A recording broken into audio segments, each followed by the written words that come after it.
നാരായണം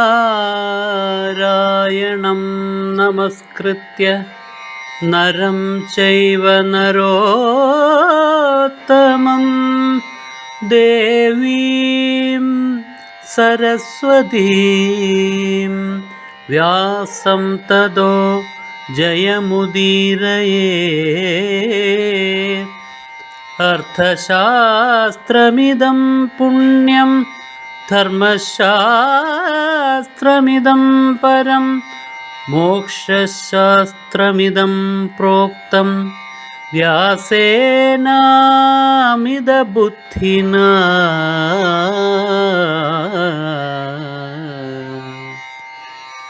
വീര്യശുൽക്കുകളാണ് ഇവർ എന്ന് കാശിരാജാവ് പ്രഖ്യാപിച്ചിരിക്കുന്ന ആ നിയമത്തെ സാധൂകരിച്ചുകൊണ്ട് ഞാൻ ഇവരെ 3 പേരെയും കൊണ്ടുപോകുന്നുണ്ട് അദ്ദേഹം പ്രഖ്യാപിച്ചു. ഇത് കണ്ടപ്പോഴേക്കും മറ്റെല്ലാ രാജാക്കന്മാർക്കും കോപമായി. വീര്യശുൽക്കുകളാണ്, കരുത്തുള്ളയാൾ കൊണ്ടുപോകണം, യുദ്ധം ചെയ്ത് ജയിച്ചു കൊണ്ടുപോകണം. പക്ഷേ ശന്തനുവിൻ്റെ മകൻ ആ ഭീഷ്മനെക്കുറിച്ച് അവരെല്ലാവരും ധാരാളമായി കേട്ടിട്ടുണ്ട്, പലരും നേരിട്ട് അറിഞ്ഞിട്ടുമുണ്ട്. ആ ഭീഷ്മനോട് എതിർക്കുക ഒരിക്കലും സുഖകരമല്ല, ഹാനികരമാണ് എന്ന് അവരിൽ അധികം പേർക്കും അറിയും. എങ്കിലും ഇങ്ങനൊരു മഹാസദസ്സിൽ വെച്ചിട്ട് ഭീഷ്മർ വെല്ലുവിളിക്കുമ്പോൾ അത് സ്വീകരിക്കാതിരിക്കാൻ പറ്റുമോ? അവർ ഉടനെ തന്നെ ആയുധങ്ങളുമായിട്ട് തയ്യാറായി ഇറങ്ങി. വീര്യശുൽക്കുകളാകൊണ്ട് യുദ്ധം ചെയ്ത് കൊണ്ടുപോകണമെന്നുള്ളത് കൊണ്ട് അതിനുള്ള സന്നാഹങ്ങളുമായിട്ടാണ് അവരെല്ലാവരും വന്നിരിക്കുന്നത്. വലിയ സൈനിക വ്യൂഹങ്ങളുമായിട്ടാണ് വന്നിരിക്കുന്നത്. ആ സൈനിക വ്യൂഹങ്ങളെ അണിനിരത്തി തതസ്തേ മാം മഹീപാല സർവയേവ വിശാംബത്തെ. അല്ലയോ രാജാവേ, ദുര്യോധനെ സംബോധന ചെയ്യാണ്. ആ രാജാക്കന്മാരെല്ലാവരും കൂടി എന്ത് ചെയ്തു? രഥവ്രതേന മഹത സർവത പര്യവാരയൻ. അവരുടെ രഥങ്ങളുടെ കൂട്ടം, ആ രഥങ്ങളുടെ അധിക സംഖ്യയിലുള്ളതായ ആ തിരക്ക്, അതുകൊണ്ട് എൻ്റെ ചുറ്റുമായി അവർ വളഞ്ഞു. അവർ എൻ്റെ നേരെ ശരങ്ങൾ പ്രയോഗിച്ചു. അമ്പുകൾ കൊണ്ട് എൻ്റെ നേരെയുള്ളതായ ആ ആക്രമണങ്ങൾ ഞാൻ എൻ്റെ കയ്യിലുള്ള അമ്പുകൾ കൊണ്ട് ചെറുത്തു. അവരയച്ച സകല അമ്പുകളെയും ഞാൻ എയ്തു മുറിച്ചു. എന്ന് മാത്രമല്ല, എൻ്റെ വില്ലിൽ നിന്ന് ചേറിപ്പാഞ്ഞ് ചെന്ന 1000 അമ്പുകൾ കൊണ്ട് അവരുടെ സൈന്യങ്ങൾ നിലത്ത് വീഴാൻ തുടങ്ങി. അവരുടെ കുതിരകൾ ചത്തൊടുങ്ങി തുടങ്ങി. അവരുടെ തേരാളികൾ മറിച്ചു വീണു. പല രാജാക്കന്മാരും യുദ്ധത്തിൽ കൊല്ലപ്പെട്ടു. മറ്റു പലരും തേരിൽ നിന്ന് എടുത്തു ചാടി, തകർന്നുപോയ തേരിൽ നിന്ന് എടുത്തു ചാടി ഓടി രക്ഷപ്പെട്ടു. ഓരോ രാജാവിനെയും തോൽപ്പിക്കാൻ ആ രാജാവിൻ്റെ നേരെ ഒരൊറ്റ അമ്പ് മാത്രമേ എനിക്ക് വേണ്ടി വന്നുള്ളൂ. ഭീഷ്മൻ ദുര്യോധനോട് പറയാണ്, ഏകൈകേന ഹി ബാണേന ഭൂമോ പാതിതവാനഹം. ഒരൊറ്റ അമ്പ് കൊണ്ടാണ് ഓരോരുത്തരെയും ഞാൻ ഭൂമിയിലേക്ക് വീഴ്ത്തിയത്. അങ്ങനെ നിമിഷമാത്രം കൊണ്ട് ആ പടക്കളം ശൂന്യമായി തീർന്നു. എല്ലാവരും രക്ഷപ്പെട്ടുപോയി. കുറേ ആളുകൾ നിലത്ത് വീണു. ഇനി എതിർക്കാൻ ആരുമില്ല എന്നുള്ള ഘട്ടം വന്നപ്പോൾ ഞാൻ തേരോടിച്ച് ഹസ്തിനാപുരത്തേക്ക് പോയി. ഈ സന്ദർഭത്തിൽ ഒരു ചോദ്യത്തിന് ഉത്തരം പറയേണ്ടതുമുണ്ട്. നമ്മളുടെ ഈ ചർച്ച പുരോഗമിക്കണമെങ്കിൽ ഇതേപോലുള്ളതായ ചോദ്യങ്ങളും അതിനുള്ളതായ ഉത്തരങ്ങളും വിശദീകരണങ്ങളും അതേപോലെ വിചിന്തനങ്ങളും ഒക്കെ വേണം. കഴിഞ്ഞ ദിവസം തന്നെ ഒരു ചോദ്യം കിട്ടിയിരുന്നു. ഭീഷ്മൻ ധാർമ്മികനാണ്, അങ്ങനെ ഇരിക്കവേ കാശിരാജാവിൻ്റെ മക്കളെ അപഹരിച്ചത് ധർമ്മമാണോ എന്നായിരുന്നു ആ ചോദ്യം. വളരെ കൃത്യമായ ചോദ്യമാണ്, ശരിയായ ചോദ്യമാണ്. കാശിരാജാവ് അന്നത്തെ രീതി അനുസരിച്ചിട്ട് മക്കളെ വീര്യശുൽക്കുകൾ എന്ന് പ്രഖ്യാപിച്ചു. എന്നിട്ട് അതിന് പ്രത്യേകം പരീക്ഷയും വച്ചില്ല. വരുന്ന രാജകുമാരന്മാർ, എല്ലാ രാജകുമാരന്മാരെയും ക്ഷണിച്ചിരിക്കുകയാണ്. അവർ സ്വന്തം വീരത പ്രകടിപ്പിച്ചിട്ട് ഏറ്റവും കരുത്തുള്ളവൻ മറ്റുള്ളവരെയെല്ലാം ജയിച്ച് മക്കളെ കൊണ്ടുപോയിക്കൊള്ളണം. അതായിരുന്നു അദ്ദേഹം ഏർപ്പെടുത്തിയ നിയമം. എങ്കിൽ മാത്രമേ മക്കളെ അയക്കുള്ളൂ. അങ്ങനെ വന്നപ്പോൾ പിന്നെ ഭീഷ്മൻ എന്താ ചെയ്യേണ്ടത്? അവരെയെല്ലാം തേരിലേറ്റി കൊണ്ടുപോവുക, രാജാക്കന്മാരെ വെല്ലുവിളിക്കുക, അവരോട് യുദ്ധം ചെയ്യുക, അവരെയെല്ലാം തോൽപ്പിക്കുക. അവരിൽ ആർക്കെങ്കിലും ഭീഷ്മനെ തോൽപ്പിക്കാൻ കഴിഞ്ഞെങ്കിൽ ഭീഷ്മന് ഈ 3 കുമാരിമാരെയും ഹസ്തിനാപുരത്തേക്ക് കൊണ്ടുപോകാൻ പറ്റുമായിരുന്നില്ല. പക്ഷേ കാശി രാജാവ് ആഗ്രഹിച്ച രീതിയിൽ ഏറ്റവും വലിയ വീരന് തൻ്റെ മക്കളെ കൊടുക്കണം എന്നുള്ള അദ്ദേഹത്തിൻ്റെ ആഗ്രഹം, അതേ രീതിയിൽ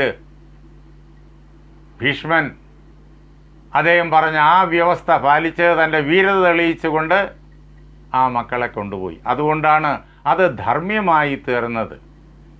അന്നത്തെ ക്ഷത്രിയരുടെ നിയമം അതിനെ അംഗീകരിക്കുന്നു. അതുകൊണ്ട് അദ്ദേഹം അവരെ 3 പേരെയും കൊണ്ടുപോയി. അപഹരിക്കുക എന്ന് പറഞ്ഞു കഴിഞ്ഞാൽ ഏതെങ്കിലും ചതിവു മാർഗത്തിലൂടെ ആരുമറിയാതെ തട്ടിക്കൊണ്ടുപോകലല്ല. പിന്നെയോ സ്വയംവര പന്തലിൽ വച്ച് എല്ലാ രാജാക്കന്മാരെയും വെല്ലുവിളിച്ച് അവരെയെല്ലാം നേരിട്ടുള്ള യുദ്ധത്തിൽ തോൽപ്പിച്ച് തൻ്റെ കരുത്ത് കാശിരാജാവിന് ബോധ്യപ്പെടുത്തി കൊടുത്ത് അദ്ദേഹത്തിൻ്റെ ആഗ്രഹം സഫലമാക്കി കൊടുത്ത് ആ പെൺകുട്ടികൾക്ക് ഒരു പോറല് പോലും ഏൽക്കാതെ അവരെ സുരക്ഷിതരായിട്ട് അദ്ദേഹം കൊണ്ടുപോവുകയായിരുന്നു. ഇതാണ് ഭീഷ്മൻ ധാർമ്മികനാണ്. അന്ന് ക്ഷത്രിയരുടെ ഇടയിൽ നിലവിലുണ്ടായിരുന്നതായ നിയമങ്ങളെല്ലാം അതേ പ്രകാരത്തിൽ പാലിക്കുന്നവനാണ്. ധർമ്മത്തിന് ലോപം വരാതെ പാലിക്കുന്നവനാണ്. ആ നിയമങ്ങളെ വളച്ചൊടിക്കുകയോ ആ നിയമങ്ങളെ ദുരുപയോഗം ചെയ്യുകയോ ആ നിയമങ്ങളെ തൻ്റെ സുഖത്തിനു വേണ്ടി വിനിയോഗിക്കുകയോ ഒന്നും ഉണ്ടായില്ല. അദ്ദേഹത്തിൻ്റെ കർത്തവ്യം ഹസ്തിനാപുരത്തിൻ്റെ അഭിമാനത്തെ രക്ഷിക്കുക, ഹസ്തിനാപുര ചക്രവർത്തിയെ സംരക്ഷിക്കുക. ചക്രവർത്തി തൻ്റെ അനുജനാണ് ജന്മം കൊണ്ട്, പക്ഷേ അദ്ദേഹം ചക്രവർത്തിയാണ്, തന്നെക്കാൾ ഉപരി നിലനിൽക്കുന്നയാളാണ്. ചന്ദ്രവംശത്തിൻ്റെ പാരമ്പര്യം അദ്ദേഹത്തിലൂടെയാണ് നിലനിൽക്കേണ്ടത്. അതിന് വേണ്ടുന്നതായ കർമ്മങ്ങൾ ചെയ്യുവാനുള്ള ബാധ്യത തന്നിലുണ്ട്. കാരണം തൻ്റെ ജീവിതം അതിനു വേണ്ടിയിട്ടുള്ള യജ്ഞമാണ്. ഇതാണ് ജീവിതത്തെ യജ്ഞമയമാക്കി തീർത്ത ഭീഷ്മൻ. കാശിരാജാവിൻ്റെ പ്രഖ്യാപനത്തെ അർത്ഥവത്താക്കി തീർത്ത ഭീഷ്മൻ. അതുകൊണ്ടാണ് അത് ധർമ്മ്യമായി തീരുന്നത്. പക്ഷേ അത് പിന്നീട് വേറൊരു പ്രശ്നത്തിന് കാരണമായി തീർന്നു. അത് വീര്യശുൽക്കകൾ എന്ന് രാജാവ് പ്രഖ്യാപിക്കുമ്പോൾ ആ കുട്ടികളുടെ മനസ്സ് അറിഞ്ഞിട്ട് പ്രഖ്യാപിക്കണമായിരുന്നു. അതറിയാതെ അദ്ദേഹം അത് ചോദിക്കാൻ നിൽക്കാതെ കാശിരാജാവ് അവർ വീര്യശുൽക്കകളാണെന്ന് പ്രഖ്യാപിച്ചു. അതിൽ ഒരാൾക്ക് അംബയ്ക്ക് വേറൊരു സങ്കല്പമുണ്ടായിരുന്നു, സാൽവരാജാവിനോട് പ്രണയം. അതാണ് പിന്നീട് അംബയുടെ ജീവിതത്തിൽ അപകടമായി മാറിയത്. അംബികയ്ക്കും അംബാലികയ്ക്കും യാതൊരു ദോഷവും വന്നില്ല. പക്ഷേ തൻ്റേതായിട്ടുള്ള ആ രഹസ്യം അംബ പറയേണ്ട സമയത്ത് പറഞ്ഞുമില്ല.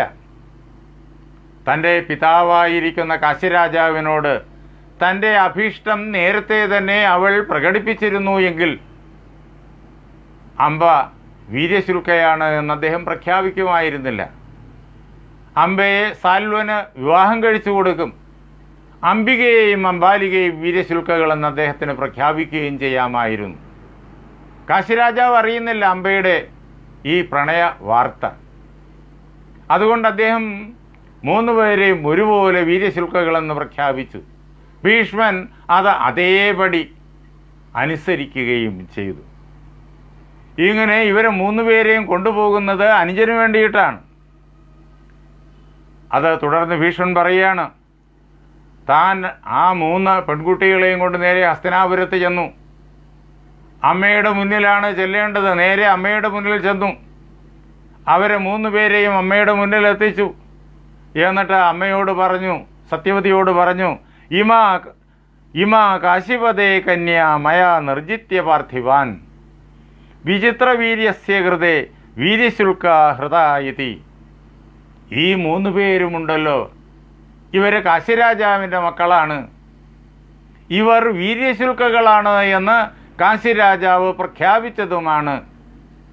അവിടെ കാശിയിൽ എല്ലാ രാജകുമാരന്മാരെയും രാജാക്കന്മാരെയും ഒക്കെ അദ്ദേഹം സ്വയംവരത്തിന് വേണ്ടി ക്ഷണിച്ചു. വീര്യശുൽക്കകളാണ് ഇവരെന്ന് പ്രഖ്യാപിച്ചു. അങ്ങനെ വീരത പ്രകടിപ്പിച്ച് കൊണ്ടുപോകണം എന്ന് പറഞ്ഞു. അതിനനുസരിച്ചിട്ട്, ആ നിയമം അനുസരിച്ചിട്ട് ഞാൻ മറ്റ് രാജാക്കന്മാരെയെല്ലാം നിർജിത്യ പാർത്ഥിവാൻ, മറ്റെല്ലാ രാജാക്കന്മാരെയും യുദ്ധത്തിൽ, സത്യമയമായ യുദ്ധത്തിൽ, നേരിട്ടുള്ളതായ യുദ്ധത്തിൽ, കാപട്യമോ മായാപ്രയോഗമോ ചതിവോ യാതൊന്നുമില്ലാതുള്ള യുദ്ധത്തിൽ പരാജയപ്പെടുത്തിയിട്ട് ഞാൻ കൊണ്ടുപോന്നു. എന്തിനു വേണ്ടി? വിചിത്രവീര്യസ്യ കൃതേ, വിചിത്രവീര്യന് വേണ്ടി. വിചിത്രവീര്യന് വിവാഹപ്രായമായിരിക്കുന്നു. നല്ല കുടുംബത്തിൽ നിന്നിട്ട് അനുരൂപരായ വധുക്കളെ കണ്ടെത്തേണ്ടിയിരിക്കുന്നു. ഈ 3 കുട്ടികളും കാശിരാജാവിൻ്റെ മക്കളാണ്, വലിയ കുടുംബത്തിൽപ്പെട്ടവരാണ് എന്ന് മാത്രമല്ല ഗുണവതിമാരാണ്.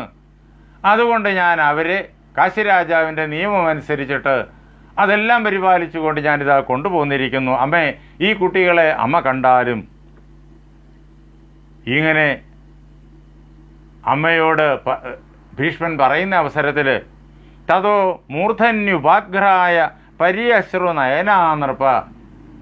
ദുര്യോധനെ നൃപ എന്ന് വിളിക്കുകയാണ് ഭീഷ്മൻ. അല്ലയോ രാജാവേ, എൻ്റെ അമ്മയുടെ കണ്ണിൽ നിന്നിട്ട് ആനന്ദത്തിൻ്റെ കണ്ണുനീര്, പര്യശ്രു നയന, ആനന്ദത്തിൻ്റെ കണ്ണുനീര് ധാരധാരയായി പ്രവഹിക്കുകയായിരുന്നു.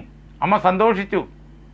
അനുജന് വേണ്ടിയിട്ട് ഞാൻ ചെയ്യുന്നതായ ആ ദുഷ്കരമായ കർമ്മം, എല്ലാ രാജാക്കന്മാരെയും തോൽപ്പിച്ച് വരിക, അതിസാഹസമാണത്. അത് അറിഞ്ഞിട്ട് അമ്മ ആനന്ദിച്ചു. ആ ആനന്ദബാഷ്പം പൊഴിച്ചുകൊണ്ട് തതോ മൂർധന്യുപാഘ്രായ, എൻ്റെ ശിരസിൽ അമ്മ ഉമ്മ വെച്ചു. എന്നിട്ട് അമ്മ പറഞ്ഞു, ആഹ സത്യവതി ഹൃഷ്ട ദിഷ്ട്യാ പുത്ര ജിതം ദ്വയ.